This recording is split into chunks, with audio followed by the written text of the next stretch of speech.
30 ноября 2020 года в 21:30 поступило сообщение на пульт СОУС службы пожаротушения Актюбинской области о загорании крыши дома по улице Санкибай-Батыра, 159.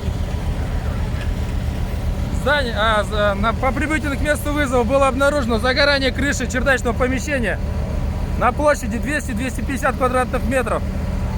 В настоящее время на месте пожара работает 8 автоцистерн, 3 автолестницы. Личный состав 67 человек. Подано на тушение 2 ствола Б внутри чердачного помещения и снаружи 3 ствола Б через автолестницу. Работы продолжаются. Эвакуировано с места происшествия 200 человек, из них около 50 детей. Оборудованы временные пункты обогрева в здании бани «Люкс» и в автотранспорте ГУ службы пожаротушения.